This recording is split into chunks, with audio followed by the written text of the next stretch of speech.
E se eu lhe dissesse que o segredo para as casas mais quentes está escondido dentro da pedra mais fria? E que esta tecnologia nasceu dos cabelos de uma deusa vulcânica há mais de 1000 anos, no coração do Oceano Pacífico? Parece uma lenda. Mas e se essa mesma lenda pudesse ser recriada hoje, em fábricas tão grandes que parecem cidades, onde a rocha é derretida a uma temperatura mais quente que a lava? Imagine um material tão poderoso que, por trás de uma fina camada, é possível ler um jornal tranquilamente, enquanto do outro lado um lança-chamas com mais de 1200 graus tenta, sem sucesso, atravessá-lo. Esta não é uma história de magia, mas de uma engenharia tão épica que transforma o próprio alicerce do nosso planeta numa armadura invisível para as nossas casas. A nossa jornada começa num lugar onde a terra é rasgada para revelar os seus segredos mais antigos: as pedreiras. Aqui, o ingrediente principal não é argila nem areia, mas sim basalto e dolomite, rochas vulcânicas escuras e densas, nascidas do fogo primordial que moldou os continentes. Elas são a matéria-prima, o ADN de pedra do nosso produto final. Mas para chegar a elas, é preciso primeiro mover montanhas, literalmente. Escavadoras colossais, cujas pás poderiam engolir um carro pequeno, removem a camada superficial de terra com uma precisão surpreendente. Cada metro cúbico de solo é cuidadosamente guardado, destinado a ser usado mais tarde para devolver a vida a esta paisagem ferida. A cada secção de 3 metros de terra removida, cerca de 1.600 toneladas de basalto puro são expostas, como o esqueleto de um gigante adormecido. É aqui que a força bruta se encontra com a ciência exata. Perfuradoras industriais, com brocas de aço endurecido, penetram na rocha a uma velocidade de quase 1,5 metro por minuto. O seu rugido ensurdecedor ecoa pela pedreira, enquanto criam uma grelha de poços profundos. A disposição destes furos não é aleatória. É uma matriz calculada ao milímetro para garantir que a explosão que se segue seja controlada, eficiente e segura. Uma vez que a grelha está completa, entre 15 a 30 poços são carregados com emulsões explosivas. Sob a supervisão de engenheiros de detonação, um silêncio tenso cai sobre a pedreira. Então, com um único comando eletrônico, o poder contido é libertado. O chão treme violentamente, mas a explosão não é caótica. É uma onda de choque precisa que fratura a rocha ao longo das suas linhas de tensão naturais, libertando entre 15.000 e 25.000 toneladas de pedra numa única detonação.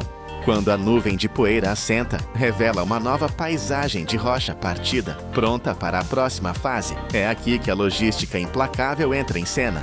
Caminhões de transporte pesado, verdadeiros titãs com rodas mais altas que um ser humano, formam uma fila interminável. As escavadoras carregam-nos sem parar, e cada carga é pesada eletronicamente.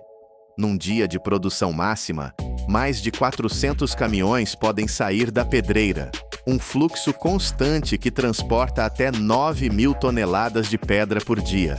Este rio de rocha flui em direção às instalações de processamento, onde britadores primários com mandíbulas de aço do tamanho de um homem esmagam os blocos maiores em pedaços, com menos de 25 centímetros.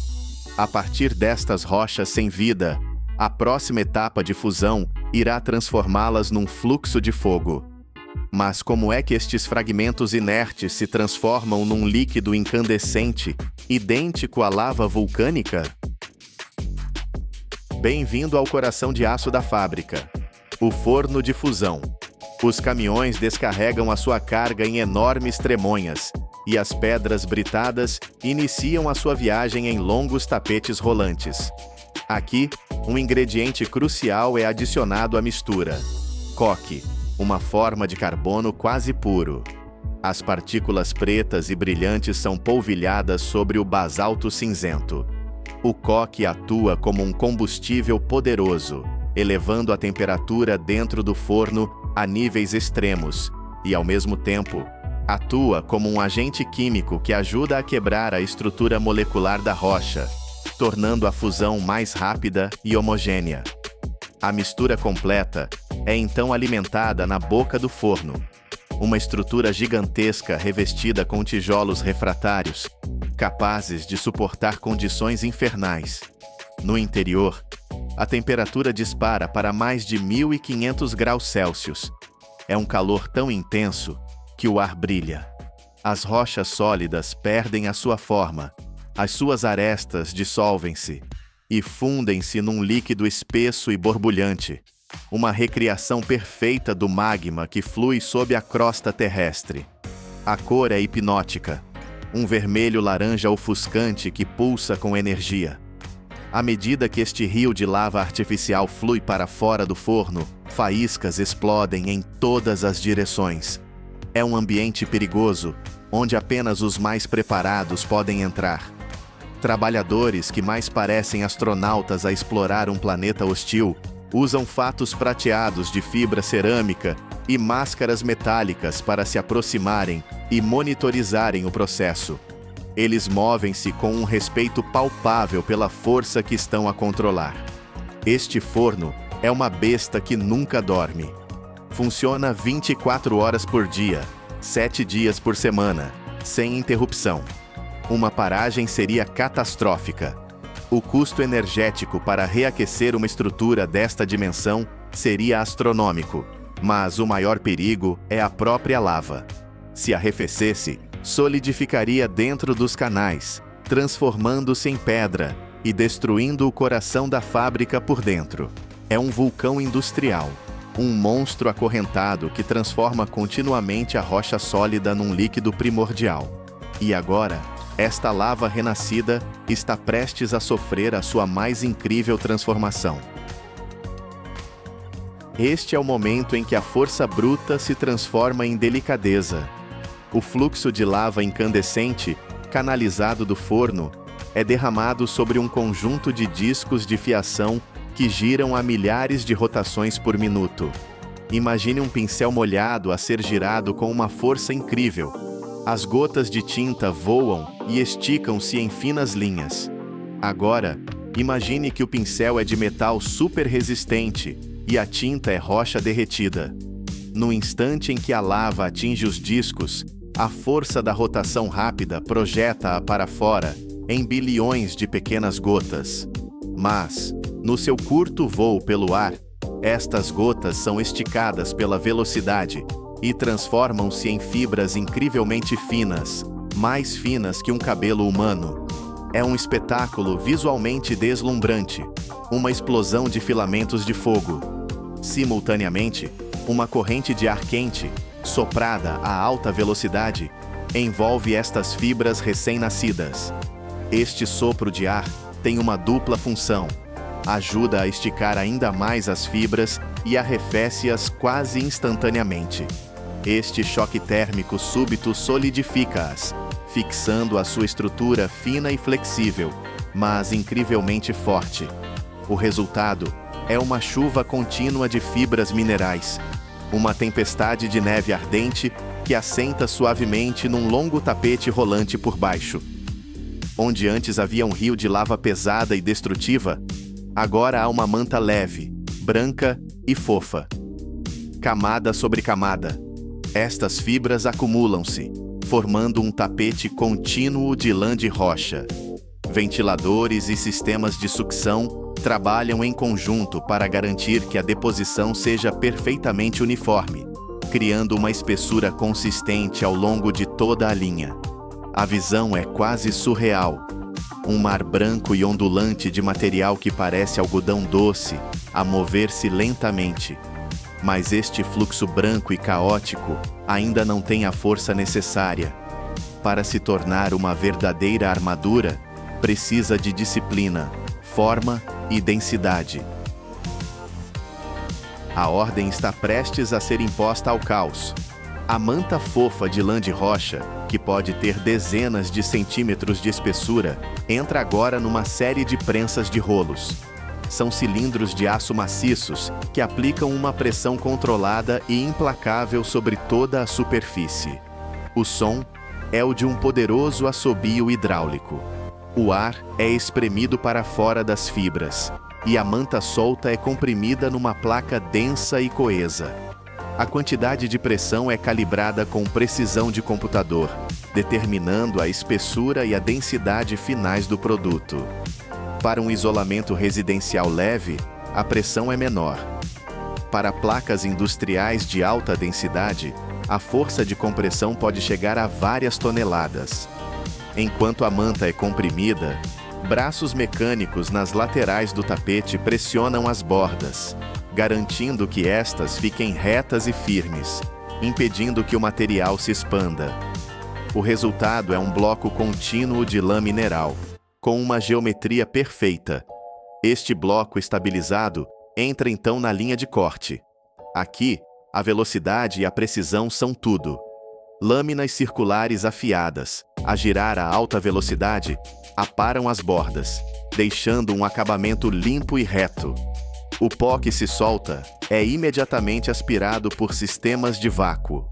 Em seguida, um conjunto de lâminas transversais desce em intervalos perfeitamente cronometrados, cortando o bloco contínuo em painéis de dimensões padrão, geralmente 60 por 120 centímetros. Cada corte é monitorizado por sensores a laser para garantir que não há desvios. O som das lâminas a cortar o material é agudo e limpo, um testemunho da eficiência da máquina. Onde antes havia um mar desordenado de fibras, agora existem pilhas perfeitas de placas de isolamento, prontas para serem embaladas. Mas esta incrível armadura de pedra tem um concorrente formidável. Nascido não da força primordial das montanhas, mas da inteligência da reciclagem. Existe outra fábrica, outro processo, que alcança um resultado semelhante, mas começando de um ponto totalmente diferente.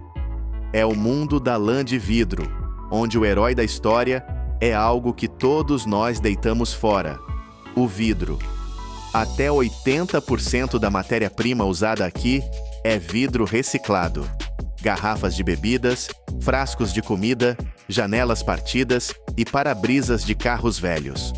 Tudo isto é recolhido, limpo e triturado em pequenos fragmentos chamados casco de vidro. Caminhões descarregam toneladas deste material em silos gigantes. O resto da mistura é composto por areia, carbonato de sódio e outros minerais. Mas o vidro reciclado é a estrela. Esta abordagem não só reduz drasticamente a quantidade de lixo em aterros, como também poupa uma enorme quantidade de energia, pois o vidro reciclado derrete a uma temperatura mais baixa do que as matérias-primas virgens. A mistura é levada para um forno semelhante ao da lã de rocha, onde é aquecida a cerca de 1.400 graus Celsius. O vidro transforma-se num líquido dourado e viscoso. Este vidro derretido flui então para afiadores especiais, discos que giram a velocidades extremas. A base de cada afiador é perfurada com milhares de orifícios microscópicos. A força da rotação empurra o vidro líquido através destes orifícios, criando filamentos ultrafinos, como se estivesse a fazer esparguete de vidro. Uma vez formadas as fibras, elas são pulverizadas com um aglutinante, uma espécie de cola especial, frequentemente à base de açúcares vegetais. No início, este aglutinante é transparente, e a manta de fibra de vidro é naturalmente branca. Mas o passo seguinte muda tudo. A manta passa por um longo forno de cura, onde o calor coze o aglutinante. É como a caramelização do açúcar. O aglutinante endurece, ligando as fibras umas às outras e dando ao material a sua cor característica: amarelo, laranja ou, mais famosamente, rosa. A semelhança dos processos é notável, mas a cor tornou-se uma assinatura tão poderosa que uma empresa a defende ferozmente em tribunal. Por trás desta produção massiva, escondem-se detalhes surpreendentes. A ideia da lã de rocha, por exemplo, não foi inventada numa fábrica. Foi inspirada num fenômeno natural raro no Hawaii. Após as erupções, O vento forte por vezes estica a lava em voo, criando fibras finas e douradas que os habitantes locais chamam de cabelos de pele, em honra da sua deusa dos vulcões. No mundo da lã de vidro, a cor tornou-se uma identidade. A empresa americana Owens Corning é tão famosa pelo seu isolamento cor-de-rosa que, em 1987, conseguiu o impensável. Registrou a cor rosa como marca comercial para isolamento. Isto significa que, nos Estados Unidos, nenhum concorrente pode legalmente vender isolamento dessa cor, transformando uma simples escolha estética numa poderosa arma de negócio. E, finalmente, a razão pela qual estes fornos nunca param. Um reinício não é apenas dispendioso. A lava, ao solidificar, expande-se com uma força imensa, capaz de rachar os tijolos refratários e destruir o forno por dentro. É uma besta que, uma vez acordada, não pode voltar a adormecer. E assim voltamos ao início. Um homem protegido apenas por uma fina placa de lã de rocha lê um jornal, indiferente ao lança-chamas que ataca o outro lado. Dentro das paredes das nossas casas, trava-se uma batalha invisível. Uma batalha onde o fogo das montanhas e a memória do vidro reciclado se tornam os nossos guardiões silenciosos contra o frio, o calor e o ruído. São processos que espelham a fúria dos vulcões para nos trazer paz e conforto. Da próxima vez que sentir o calor da sua casa num dia de inverno ou a frescura num dia de verão, lembre-se. Lembre-se que por trás dessa parede simples existe uma força da natureza domada, uma tempestade de fogo e pedra transformada na armadura invisível que nos protege do mundo. Imagine que a lata de alumínio em suas mãos já viveu várias vidas. Talvez, em uma existência anterior, ela tenha sido parte de uma esquadria de janela, de um componente automotivo, ou até mesmo da asa de um avião. E daqui a 60 dias, depois de você a descartar, ela estará novamente na prateleira de uma loja, pronta para um novo começo. Isso não é mágica. É um ciclo infinito de renascimento que transformou a reciclagem de alumínio em uma superpotência industrial. Pense nisto: 75% de todo o alumínio já produzido pela humanidade ainda está em uso hoje, movendo-se em um ciclo perpétuo. Como isso é possível? Como uma montanha de lixo se transforma em um produto puro e brilhante, economizando no processo 95% da energia necessária para a produção primária. Para encontrar a resposta, precisamos seguir o caminho do metal, desde o momento em que ele é considerado um resíduo sem valor, até seu renascimento triunfante como matéria-prima de alta tecnologia. Tudo começa aqui, em pátios de preparação que se estendem por uma área equivalente a vários campos de futebol, um mar cintilante de metal descartado. Diariamente, comboios de caminhões chegam em um fluxo incessante, cada um carregando toneladas de sucata de alumínio. Eles se posicionam e, com um rugido hidráulico, inclinam seus contêineres, despejando uma avalanche de prata sobre correias transportadoras gigantescas que alimentam a área de armazenamento. Latas de cerveja de supermercados, bandejas de comida de bairros e restos industriais de alumínio se unem em pilhas imponentes de metal cintilante, formando verdadeiras montanhas prateadas que brilham sob o sol industrial. No local, técnicos realizam uma rápida inspeção preliminar, seus olhos treinados, rejeitando qualquer carga contaminada com impurezas excessivas ou materiais perigosos. A atmosfera no pátio é sempre de alta velocidade, um balé mecanizado, onde milhares de toneladas de alumínio chegam diariamente.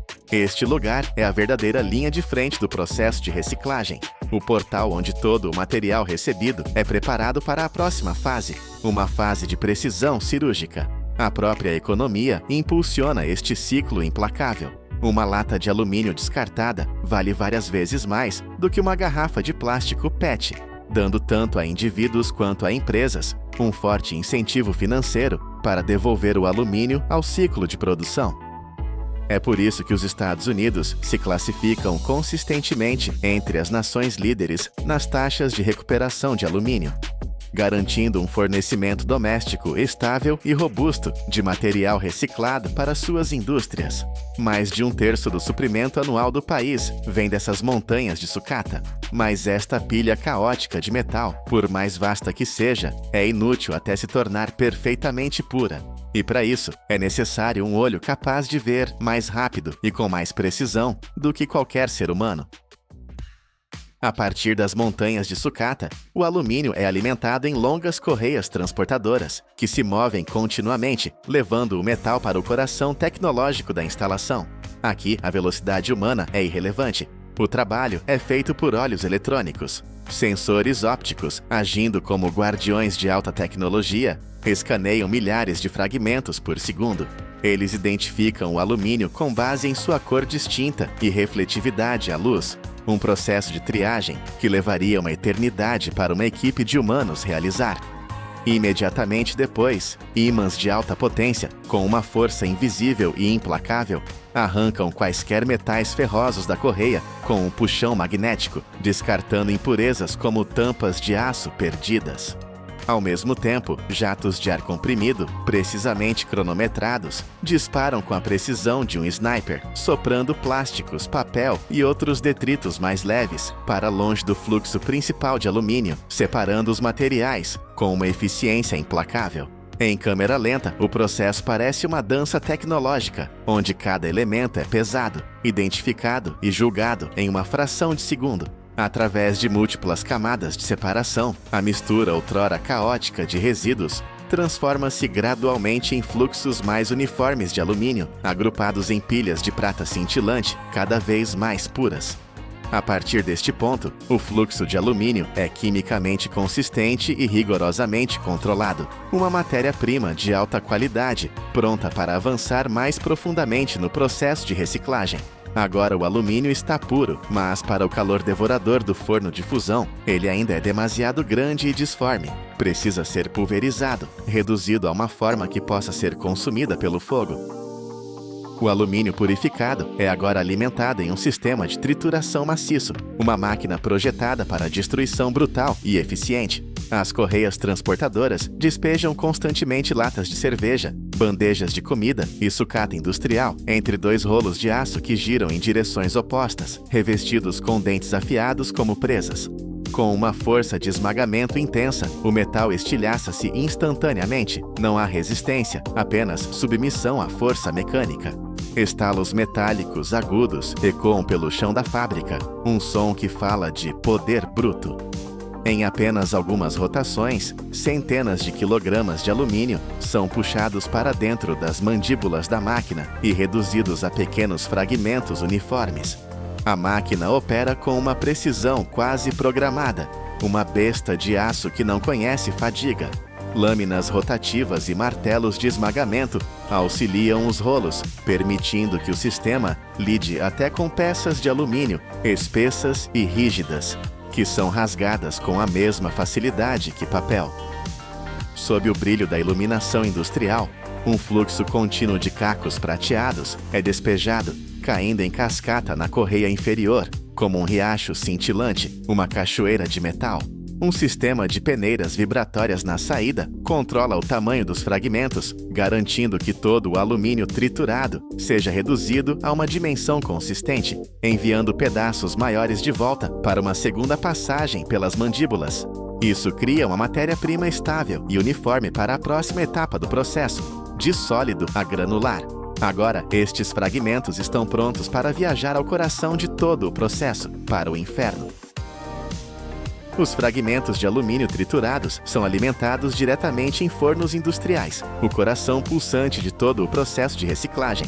Dependendo do tipo de sucata e do uso final desejado, a planta pode utilizar fornos reverberatórios, fornos rotativos ou fornos a arco elétrico.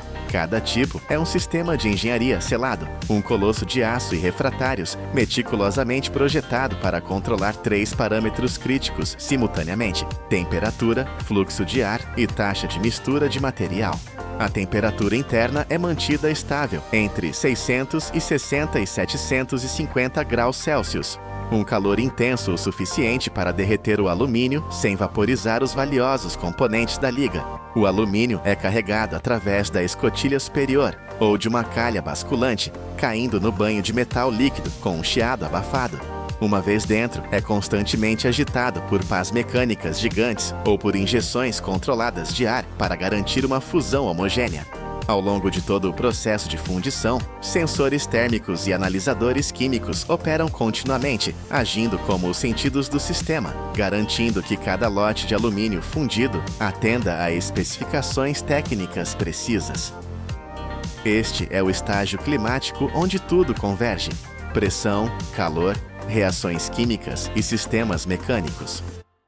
Um único erro de controle poderia transformar um lote inteiro de metal valioso em desperdício inutilizável. Mas quando cada elemento funciona em perfeita harmonia, o resultado é um fluxo de metal fundido puro. Para eliminar os contaminantes finais, um agente de fluxo especial é adicionado ao alumínio fundido. Ao reagir, o fluxo liga-se quimicamente às impurezas para formar uma camada leve e flutuante de escória na superfície, que é então removida mecanicamente, como a nata do leite. Em sistemas mais avançados, gases inertes como argônio ou cloro são injetados na base do forno. Estas microbolhas permeiam a massa fundida, capturando o excesso de oxigênio e hidrogênio e levando-os à superfície para remoção, purificando o metal a um nível molecular. O metal é fogo líquido puro, mas para se tornar útil, ele precisa ser domado, recebendo uma forma sólida e previsível. Uma vez que o alumínio fundido atinge a pureza desejada, ele é direcionado para a área de fundição, onde começa a assumir sua primeira forma física definida. Esta é a transição crucial do líquido para o sólido, de uma massa de metal amorfa e ardente para unidades estruturadas que podem ser medidas, empilhadas e transportadas. O alumínio é despejado em moldes de aço, grafite ou materiais especializados resistentes ao calor, preenchendo cada cavidade com um brilho laranja avermelhado. Uma vez que o alumínio se solidifica dentro do molde, um processo que leva apenas alguns minutos, um sistema hidráulico empurra suavemente a partir do fundo, liberando o metal sólido das paredes do molde de aço. Grampos mecânicos, fortes e precisos, agarram o pesado lingote, muitas vezes pesando dezenas de quilogramas, levantando-o do leito de fundição e colocando-o em uma correia transportadora de aço paralela. A partir da área de fundição, fileiras de lingotes de alumínio sólidos iniciam sua jornada firme para a frente, perfeitamente alinhados como tijolos de metal, marcando a conclusão de um ciclo de produção completo dentro do forno. Mas este ainda não é o produto final. Cada lingote, ainda quente, passa por um conjunto de rolos de aço maciços que giram em direções opostas. Uma pressão tremenda, medida em centenas de toneladas, achata e alonga o bloco de alumínio. Este processo é repetido em múltiplos suportes de rolos, com o espaço entre cada par diminuindo gradualmente. Como resultado, um lingote que originalmente mede de 20 a 25 centímetros de espessura é progressivamente transformado em uma fina e uniforme folha de metal, com espessura de apenas alguns centésimos de polegada. Um fino sistema de resfriamento com névoa de água mantém a superfície estável, evitando rachaduras ou empenamentos. No estágio final, a folha atinge sua espessura-alvo e é guiada para a frente em uma fita contínua, sendo firmemente enrolada em grandes bobinas. A partir deste rolo gigante, começa uma nova jornada, uma que devolverá o alumínio diretamente às nossas mãos. Mas antes de o ciclo se fechar, vamos recuar por um momento. Sabia que uma lata de alumínio pode completar todo o ciclo de reciclagem e voltar para a prateleira de uma loja em apenas 60 dias? A reciclagem de alumínio economiza até 95% da energia, em comparação com a produção a partir de minério virgem. Essa energia economizada anualmente é suficiente para abastecer milhões de lares todos os anos. E reciclar apenas uma lata de alumínio economiza energia suficiente para manter uma televisão funcionando por 3 horas. E assim o círculo se fecha. Das enormes bobinas de alumínio reciclado, o processo de formação de latas começa estampando finas folhas de alumínio em discos redondos e planos. Estes discos são alimentados em uma prensa de estampagem profunda, onde, em um único e poderoso golpe, o metal é esticado em uma pequena forma de copo. Finalmente, a superfície externa é decorada usando impressão de rotogravura de alta velocidade, permitindo que milhares de latas por minuto sejam finalizadas com rótulos precisos e vibrantes. As latas concluídas são então empilhadas em lotes, prontas para entrar na linha de enchimento e selagem e de volta às prateleiras das lojas. 75% de todo o alumínio criado pelo homem continua sua jornada infinita, de montanhas de lixo a produtos brilhantes em nossas mãos. Todos os dias, centenas de milhões de latas são consumidas em todo o mundo, mas o valor de uma lata de alumínio não termina no momento em que é usada. Uma vez vazia, ela enfrenta uma encruzilhada crítica: ser descartada como lixo, terminando sua jornada em um aterro, ou ser colocada no contentor de reciclagem correto, desbloqueando seu potencial para um renascimento quase infinito. A jornada do alumínio nunca termina. Ele apenas espera pelo início do próximo ciclo.